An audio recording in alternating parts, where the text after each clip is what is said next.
Hai preso proprio un Volkswagen grosso questa volta rispetto al solito, eh? Il tuo Transporter l'hai mollato per il Crafter?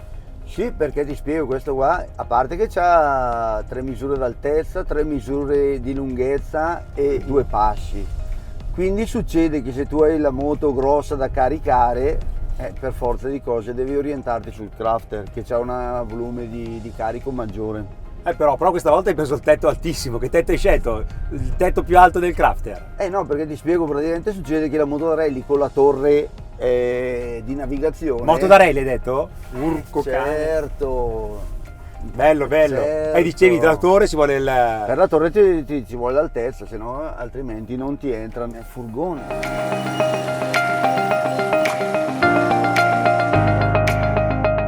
Poi bello perché è full motion. Ah, però. Quindi se vai piste, Esatto. fango, sterrati è una cosa che ti cava dai problemi. Sì, perché le piste di motocross ogni tanto fanno un po' schifino, quando c'è fango è infangata la pista ma anche fuori. L'asfalto non è ancora arrivato fino alla pista da cross. E poi bello perché ha il cruise control adattivo. Ah, però come le berline, proprio con le macchine di lusso di oggi. Esatto, bello. Esatto. Hanno tutte queste componentistiche per la guida sicura. Poi pensa che io l'ho provato, ti dico un segreto, l'ho provato in Germania quando l'hanno presentato, no? Il Crafter, un paio d'anni fa. E ha anche il trailer assist, questo lo so anch'io, che è incredibile se ci pensi. Quella è una gran cosa, perché sai, non tutti guidano normalmente bene con il rimorchio. Questo qui ti aiuta un casino. Tanti può avere anche il parking assist. Beh, certo, perché con le misure che ha puoi averlo in 3 lunghezze diverse, se lo prendi super lungo, super alto, in parcheggio non è così facile. Poi un'altra cosa bella per noi che andiamo in moto, che se tu lo vuoi predisporre con gli scaffali, le mensole, eccetera, eccetera, è già predisposto, hai tutti i supporti, i ganci, i buchi per mettere i ferri, i ricambi, quello che ti serve, capito? Bene Gio, allora abbiamo viaggiato sicuri con le nostre moto dakariane qua dietro sul Crafter. Sì. E adesso la pista? Siamo arrivati. Ma le proviamo? Il meteo non è che ci aiuti molto, sai, queste moto pesanti qua è Esatto. sempre un po' un macello se c'è il fango, però valutiamo. Adesso vediamo di tagliare il panettone con i lettori di moto.it. Esattamente, scambiamo 4 parole, commenti. Bravo, ci racconti un po' la tua moto, cosa ha combinato Certo, sta moto certo. nella sua storia sportiva e poi vediamo se accenderle. In qualche modo le accendiamo le moto. Come però, no? Non si può non accendere la tua mitica LC8 Rally. Non si può non far suonare il bicilindrico. Grande Gio, eccoci in pista.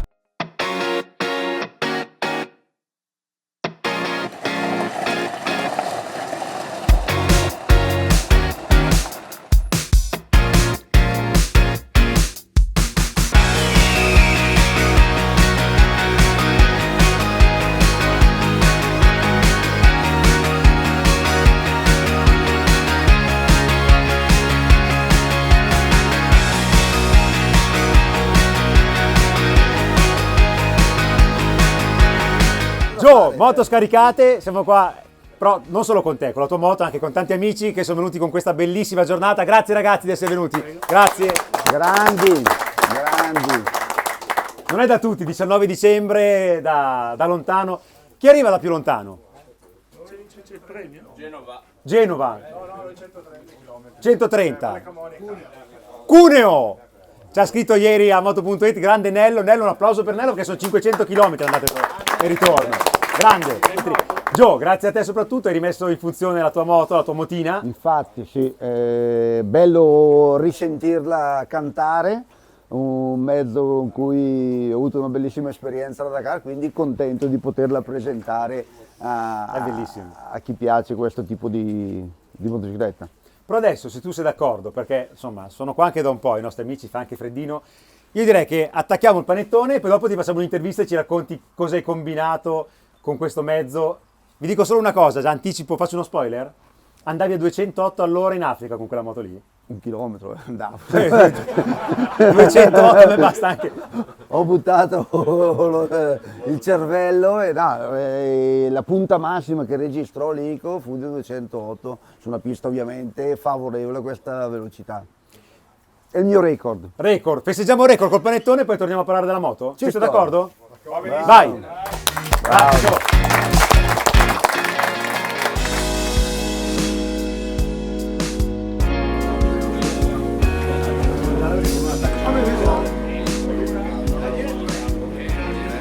Ragazzi, eccoci, dopo il panettone finalmente siamo a te, Gio, alla tua moto. Però prima di te, scusaci, te ti vediamo spesso su moto.it. Avete visto la scuola di motocross di Enduro col Gio? E vedi? Servite qualcosa? No. Birra pagata. La protagonista oggi è la tua, perché è tua proprio questa moto, non è di KTM, è la tua LC8 950 Rally del 2003. Esatto, regalata da Mr. Peter a fine Dakar. Ah però, e con che gara hai fatto? Cosa hai corso con lei? Ho fatto la Dakar, praticamente la Dakar nel 2003 e ho partecipato appunto a questa gara perché ho fatto solo questa gara, questa moto. Solo la Dakar. E poi te la sei portata a casa. Adesso E a poi casa me- tua, e poi me la Cimelio. regalai. Esatto, come Però souvenir. facendo un passo indietro, la moto nasce nel 2001. Raccontaci un po' l'evoluzione di questa moto, una delle poche moto da corsa che ha portato poi all'LC8, al 950, che qualche amico qua ha. Con quanti chilometri? Enrico? 70.000. Quanti? 185.000 chilometri. 73.000. 42.000. 142.000. La leggenda che l'LC8 non era affidabile, direi che qua è smentita clamorosamente. Tu la Dakar l'hai finita? Certo. Finita la Dakar, 180.000 km, primo premio, hai vinto un panettone. Bravo Enrico. No, praticamente il progetto nacque dopo che Fabrizio vinse col monocilindrico. Per KTM c'era la volontà di avvicinarsi a una moto di stile bicilindrico, anche in futuro del prodotto stradale, quindi iniziarono a lavorare a fine 2001 per preparare il bicilindrico, e fu un lavoro molto interessante perché è una moto che è nata praticamente da zero, non è che è il motore LC4 che è stato modificato. L'ingegnere progettò questo motore leggero, performante, eccetera, eccetera, costruì il telaio e ci presentava in Africa a fare una serie di test molto importanti. Questa moto durante i test, i motori LC8 arrivavano a fare 2200 km al giorno sul CHOT di sabbia morbida, continuando a girare, la moto non si fermava mai, benzina, poi partiva un altro pilota e continuavamo Però, a girare. Insomma, un test severo. e se il progetto è partito dal foglio bianco, all'inizio non sarà stata neanche così bella da usare come la moto che poi hai portato in gara, deve essere stata tosta. È chiaro che poi certi riferimenti sono stati cambiati, le problematiche, che ti dico, della frizione del radiatore. Pedane da spostare anche magari. Fabrizio è stato un drago a spostare le pedane dietro e ha evitato l'avvitamento della moto sul veloce. Cioè è stato un bel lavoro interessante, specialmente perché è partito da zero e quindi si è prodotto una bella moto, certo, che ha avuto successo. Però bisogna anche raccontare le cose come stanno, perché voi tutti amate le bicilindriche, mi sa, dalle facce vedo un po' di amore per... Però tra il dire e il fare c'è di mezzo un bel po' di strada, perché la monocilindrica, la Dakar, era più facile.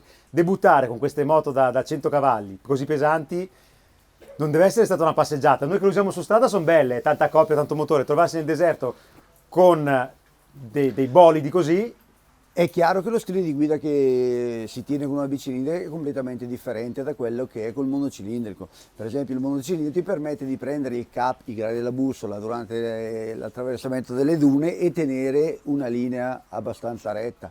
Con questa invece devi leggere la sabbia, che non sia sabbia morbida, perché se su questa ti insabbi poi a toglierla è un casino. Ti è capitato? Sì, certo, ma tutti.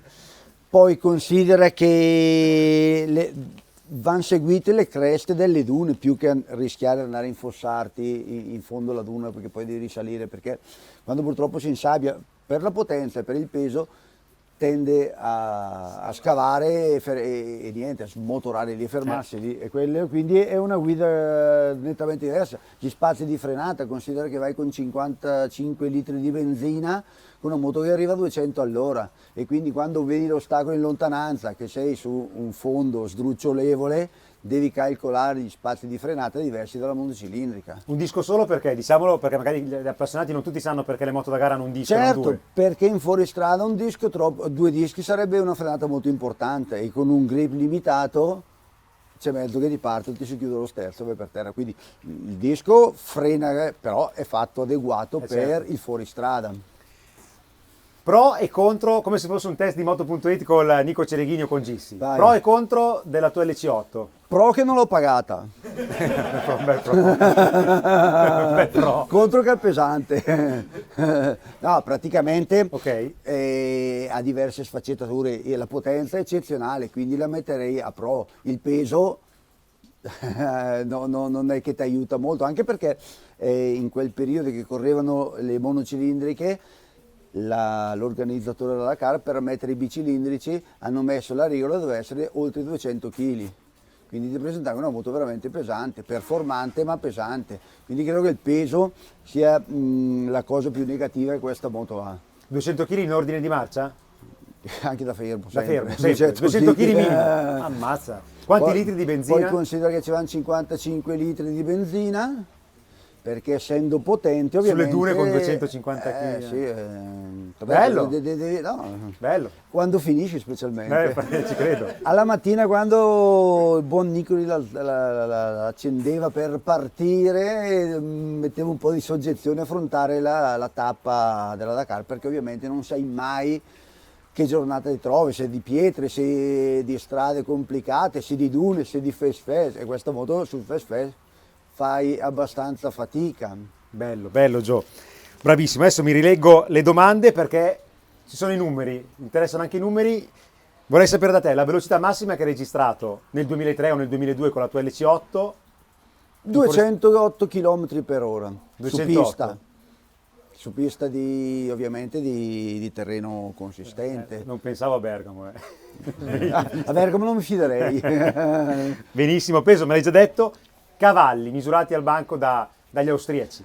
Allora O dal ferro, non lo so. è successo che praticamente i primi modelli si erano andati con parecchi cavalli, era oltre 115 cavalli, però ci siamo resi conto che poi gomma. sulle piste, bravo, il peso, il calore dell'Africa e le piste molto con pietre taglienti mettevano in crisi la gomma, quindi arrivavi senza e è stato ridotto la cavalleria che credo sia 107-108 cavalli. Solo 107 cavalli alla Dakar, adesso siamo a 60, dimezzati quasi con i 4,5 di oggi. Sì, però quelli considera ufficiali. il peso, poi il peso qualche cavallo te lo ruba. Ho capito, ma non è ancora... Sì, no, certo, no, infatti. Quelli arrivano a 160, questo a Questa è la 208. soddisfazione massima, vuoi uscire su una pista e imboccare, dare delle marce, ti spinge come un razzo.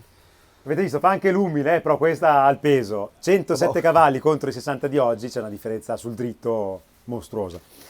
No, te lo dico perché sicuramente la moto da rally è più facile, più difficile, viene dal peso, non dalla certo. velocità, non dalla cavalleria. E il peso, se hai tanti cavalli consuma tanto, quindi hai più benzina. E il peso è quello che mette il valore aggiunto sul pericolo durante i rally. Autonomia? Dipende dal percorso, perché Certo. praticamente tu considera se trovi piste sabbiose con fast fail, consuma molto, se trovi la pista più scorrevole. Comunque, siccome il rifornimento alla Dakar è previsto ogni 200-220 km all'epoca, io partivo sempre con il pieno perché ovviamente essendo pilota di supporto di Fabrizio e vari ero un po' l'assistenza, sì. che se altri avevano problemi, tant'è vero che io partivo con tutta una serie di attrezzature Questa è bestiale sta cosa. che potevo smontare, cioè quando il camion era l'assistenza io dovevo farmi trovare in caso col motore per Col terra, motore giù tu, smontato per Fabrizio. per sì, tutto, per me, Anche per... e quindi partivo con una cassetta dei ferri, camere d'arie, leva Leve. del cambio, leva del freno, Tutto avevi di riserva, per la moto anche tua e per quella di Fabrizio. no, portavo ovviamente una. La priorità è la sua. È la sua, se certo. lui rompeva una leva del freno, io davo la mia e io mi montavo quella di scorta. Ma se Che te la potevo perdere rompevi, tempo potevi io. usarti la tua leva di scorta se ne rompevi una tu. Certo, guardate, no, sto là. Appunto, quello dicevo. Chiaro. Ricordo Sì. più bello e più brutto con le bicilindriche, lascia stare, perché lui ha fatto, vediamo, ecco, domanda per il pubblico, quante Dakar ha fatto Giosala? 10. Bravo, Risposta Nello, esatta. risposta esatta. Bravissimo. Ricordo più bello e più brutto? Allora, con il bicilindrico grazie al cielo non ho brutti ricordi. Vabbè, una volta mi si ruppe la mousse, persi un sacco di tempo e vabbè. È bello sicuramente portare a termine una gara impegnativa come la Dakar africana con un demonio del genere. Quando arrivi alla fine è una grande bella soddisfazione. Le emozioni che trasmette questa moto sicuramente l'accelerazione e la velocità. E come cambia la guida tra mono e B? come che se dicevo- cambia tanto. No, tantissimo, come ti dicevo, gli spazi di frenata cambiano, le traiettorie sulle dune cambiano, affrontare una buca con una moto così pesante cambia in confronto a... Qua il colpo di reni per correggerla serve a poco, il monocilindrico invece in qualche modo Sì. ti permette di almeno evitare l'ostacolo. Moto ufficiale, quindi questa non è una moto evidente, è una moto di serie allestita, Speciale. è una moto proprio fatta per correre. Tra la tua e quella di Meoni cambiava qualcosa? Uguale, Identica. identica. Invece ieri mi parlava il Joe di Fabrizio Meoni, delle caratteristiche che aveva in sella questa moto che erano uniche rispetto agli altri piloti dell'epoca, no? Ce le vuoi raccontare? Con questa moto considera che hanno corso 4 piloti, Isidre Esteve, vabbè, Fabrizio Meoni, io e Nani Roma. Solo 4. E sicuramente quello che la sapeva sfruttare al meglio era il grande Fabrizio. Quando lo vedevo correre con sta moto dicevo, le mat. La usava, ovviamente la preparazione atletica di Fabrizio è quella che faceva la differenza, perché una moto così per una tappa di 700 km a manetta ti stanca e poi devi risalire il giorno dopo e per 15 giorni così, quindi sicuramente la condizione fisica è importante. Fabrizio era veramente preparato. Poi era lucido in sé, aveva delle idee di navigazione, sapeva interpretare la navigazione, ma era Fabrizio, geniale. come hai interpretato sta nota? Tu devi considerare, io sono di a 140 all'ora, sto lì a considerare che sto attento alla strada e spero di azzeccare la traiettoria. No, Certo. sicuramente ero un esperto. Anzi, la vittoria con questa moto fu grazie anche a una bravura di navigazione di Fabrizio, che arrivavamo davanti a una falesia, si accendeva il GPS che il waypoint era in cima, ma ti trovavi un muro di pietra davanti e non si riusciva a trovare la pista. L'episodio che ha mandato in crisi il suo rivale. Bravo, quando Nani Roma si vede che è lì perché non si trovava la pista per salire su... Guardate su YouTube, penso che mettendo Nani Roma, Dakar, crisi o dramma, perché è stato anche un mezzo dramma, esce fuori quel video di Nani che è disperato, comincia a salire su una mulattiera, su una montagna, va in ansia, cade. Ecco, io considero che io ero sotto insieme a lui, solo col biciclino, non potevo tentare di salire una falesia del genere. Fabrizio che da lontano, perché io avevo vinto il giorno prima, quindi partivo per prima, Nani mi ha raggiunto, Fabrizio lontano vedendo che ci allargavamo sul cap, grado della bussola sbagliato, calcolò che era la traiettoria sbagliata. Uscì dalla pista principale per non lasciare i segni. Nell'erba Chameau ha preso il K corretto, ha preso la pista che era dietro, ha fatto il waypoint. Posso? E ciao a tutti. Quindi un'astuzia di navigazione per farti capire il personaggio. Però fino adesso abbiamo parlato del mito di queste bicilindriche, perché l'organizzazione a un certo punto dice basta, bicilindriche alla Dakar, fine del gioco. Perché? Perché tanti privati si erano messi in testa di prendere la moto di serie e prepararla per fare la Dakar. Per forza, ti hanno visto 208 nel deserto, non gli viene voglia o no, di andare a provare. Però se io vedo uno che ne so, si tuffa da 300 metri un professionista, non mi viene voglia di tuffarmi a 300 metri che non sono un professionista. Allora bisogna anche, capito? Giusto. Hanno interpretato questo messaggio come una cosa pericolosa, nel senso quando un privato non è un professionista, non si sa quanto sia preparato con una moto che arriva a 200 all'ora, insomma, 250 kg col pieno. può nuocere gravemente alla salute. Giusto. Quindi basta. Quindi l'organizzazione non ha più ammesso i bicilindrici. Quante Dakar hai corso? L'hai già detto? 10? L'ha detto Nello. Con che moto? Allora, sono Così partito, facciamo un attimo una rassegna perché l'esperienza sua è tanta. partito con la prima moto ufficiale da Dakar nel 98 con la 640, quella ancora con lo scarico laterale messa in moto a piedi, a pedale. Poi ho fatto il 660, che è il motore ufficiale era 700, ho fatto 2 Dakar con la bicilindrica e l'ultima che feci nel 2007 con il 690, diciamo l'evoluzione delle moto da rally. Ho vissuto un po' tutte le... Quella che hai finito, modelli. l'hai finita da VIP in barella. con l'elicottero l'hai finita nel 2006. Quindi anche se... Spalla lussata a Aia. 4 giorni dalla fine. Joe, la pista, lo diciamo agli amici che ci seguono, purtroppo è impraticabile. Tutte le piste della Lombardia oggi sono chiuse per pioggia. Però facciamo un giro, l'accendiamo? Certo, come no? Distruggiamo il paddock? Vai. Vai!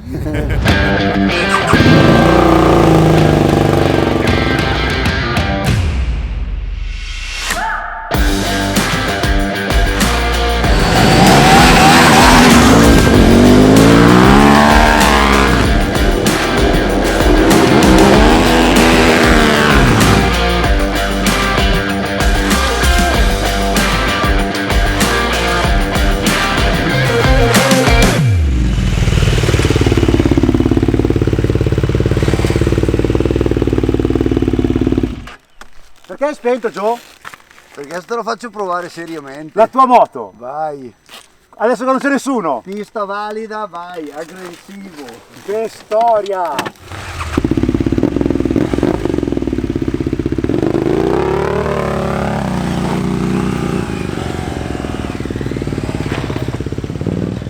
Partiti ragazzi! C'è anche il Gio, sto guidando la sua moto, è altissima la terra, quindi un attimo seduto per farvi vedere la strumentazione, che motore che ha. Gio è qua, 107 cavalli, spinge veramente subito, scarico aperto, peccato che non ho la sabbia ma ho il fango della Lombardia, che spinta sotto, pazzesca, in piedi si guida bene, non c'è raggio di sterzo però, sentiamo il motore, che rumore, una spinta esagerata, sospensioni incredibili su questo salto, sto godendo veramente tanto, mi sento un ragazzino a cui hanno fatto realizzare il sogno della vita. È come se Edoardo e Licciardello guidassero la moto di Valentino, io sto guidando la KTM della Dakar bicilindrica di Giovanni Sala. Adesso andiamo di qua, fango, vado piano più che altro perché non voglio sporcare la moto di Gio, ha le gomme da rally quindi nel fango tengono poco, sospensioni ammortizzano veramente tutto, fantastiche, adesso sto attento, qua c'è viscidissimo, infatti la moto va un po' dove vuole, pesa veramente tanto, adesso ce l'ho in configurazione di serie con 15 litri, però pensate che la bestia ne portava 50, per un peso reale veramente vicino ai 250 kg, una cosa mostruosa sulle dune del deserto africano.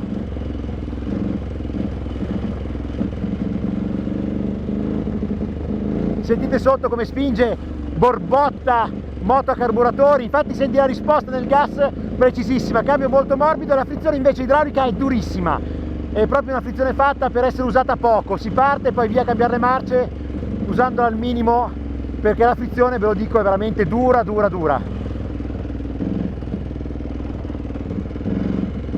Però il motore è trattabilissimo sotto, però la moto è grossa, se pensate che le usavano per tappe di 1000 km, erano veramente Fabrizio Meoni e Gio Sala dei super uomini, allenatissimi, delle macchine da competizione. Usciamo da questo fango pazzesco, apriamo un attimo, sentite che spinta, mamma mia, bellissima. Adesso Gio mi fa strada con la 790R, mi metto dietro più che altro per inquadrarvi la moto con la sua telecamera.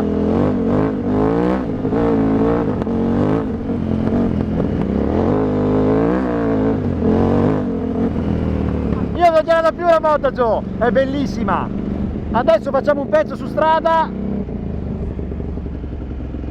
con questo gioiello, magari facciamo un allunghino anche su strada, gomme tassellate, quindi occhio. Proviamo a vedere come va. Ecco, adesso entrate in coppia pattinato su asfalto, è veramente pazzesca. Quando prende tutti i giri fa paura, 108 cavalli a carburatore, è una moto incredibile. Adesso cerchiamo un altro sterrato, mi rialzo, guardate la strumentazione che meraviglia, è una moto incredibile. Ogni tanto pulisco la telecamera perché con questo tempo ci sono schizzi ovunque. Qua c'è la strumentazione con roadbook, ovviamente questa è la moto ancora in configurazione da gara, come la usava Gio in Africa, 16 anni fa. Discesa, vediamo come va sullo sterrato, sospensioni sono una cosa meravigliosa, queste VP ufficiali le vorrei sulla prossima Max Enduro di KTM, non senti una buca, probabilmente costano come 4 moto da enduro nuove. Questa moto ha, per chi volesse sapere il prezzo, è incalcolabile il prezzo della moto di Gio perché è un prototipo da gara, esemplare unico, probabilmente ballano alcune centinaia di migliaia di euro, proprio perché è fatta con pezzi unici. Facciamo l'ultimo pezzo.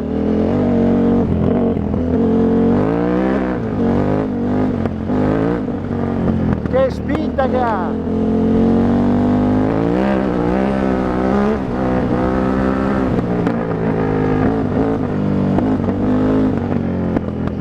bene, senti che scoppia il rilascio, meravigliosa. Devo dare un bacio sulla fronte a Joe quando ci fermiamo perché mi ha fatto il regalo che ogni appassionato di fuoristrada può sognare. Joe, sono drogato dall'adrenalina. Madonna che moto, ma come facevi a usare un mostro così alla Dakar per 1000 km al giorno? Ecco qua il microfono spunta magicamente e non di sterratini facili come si fa qua in pianura, di sterrati, di dune, di sabbia. Parlo un attimo ai miei amici da casa. Spero che nel video si sia sentito qualcosa perché la GoPro ha dei limiti. Quando c'è un motore Euro -8 con lo scarico aperto che urla, secondo me non si è sentito niente. Quindi ve lo dico adesso se non si è capito, motore pazzesco. Joe diceva, no, ma se provi le moto sportive di oggi vanno più forte. Ho capito, su asfalto, ma questa qua su strada battuta ha come l'entrata in coppia. Quando prende i giri, anche su asfalto, ha fatto una pattinata. Come diavolo facevi andare così forte nel deserto con un mostro così? Ma sicuramente ho detto, questa moto è impegnativa, è una moto che poi considero non siamo su piste africane, quindi gli spiazzi qua sono più piccoline, il terreno è più viscido, quindi il test è un po' sfalsato dalla tenuta. Sicuramente le piste africane si prosta di più, quindi andremo prossimamente, te la faccio provare in Africa. Va bene, sì, no, non ci conto molto. Niente, sicuramente essere un professionista, essere abituato, ripeto, ho fatto lo sviluppo e la conosco abbastanza bene, quindi mi permetteva di portarmi verso il traguardo senza grossi problemi. Io aggiungo che il motore mi ha stupito tantissimo per la spinta che ha, poi i motori a carburatore sono ancora molto belli, C'è questa corrispondenza col gas, pieni ovunque, questo rumore che ti entra nello stomaco, cambio stupendo, frizione idraulica molto dura perché doveva sopportare anche gli strapazzi della gara, no? Soprattutto il calore delle dune, quando lo usi molto sulle dune tende a scaldarsi e quindi la molla tiene un po' a venire meno e allora ecco che c'è un impianto particolare, più corposo. Posizione in sella comoda, comodissima finché vai, sei in piedi o seduto è comoda. Quando ti fermi, io sono qua con una gamba perché l'altra, guardate un po', 1,85 m, l'altra penzola, è impossibile toccare a terra, io non so come facevate voi dei super uomini. Joe, grazie. Poi altre cose della moto, se non si è sentito sempre nella GoPro, ribadisco qua il concetto delle sospensioni VP. Io non so come facciano, dopo 16 anni di fermo, a essere così efficienti, sono meravigliose. Superiori nettamente a quelle di una moto standard di oggi, diciamo. Ma ripeto, è materiale ufficiale, speciale, quindi sia la preparazione, le tolleranze, tutto è molto valida, quindi ancora adesso si difende. E la vera notizia che diamo adesso in anteprima, neanche Gio lo sapeva, è che da domani la trovate negli annunci di Moto.it, sotto KTM LC8 ci sarà anche la moto di Joe. A quanto? A caro prezzo, da valutarsi. Adesso l'hai provata tu, sarà sicuramente più valutata. Stiamo scherzando. Joe, quanto vale la tua moto? Ha un prezzo? Ha un valore affettivo e quindi non ha prezzo, perché ho il cuore, ripeto, avendola sviluppata, usata, ha un valore affettivo. Poi materialmente non so cosa possa valere un prototipo del genere. Allora, a maggior ragione, grazie ancora 18 miliardi di volte per avercela fatta provare, per aver condiviso la giornata con i lettori di Moto.it. Sei un campione anche di umiltà. Grazie Joe. E commentate qua sotto la prova se vi è piaciuta, iscrivetevi al canale e grazie per aver visto Moto.it fino adesso e grazie a Joe Sala e alla sua KTM. Ciao Joe!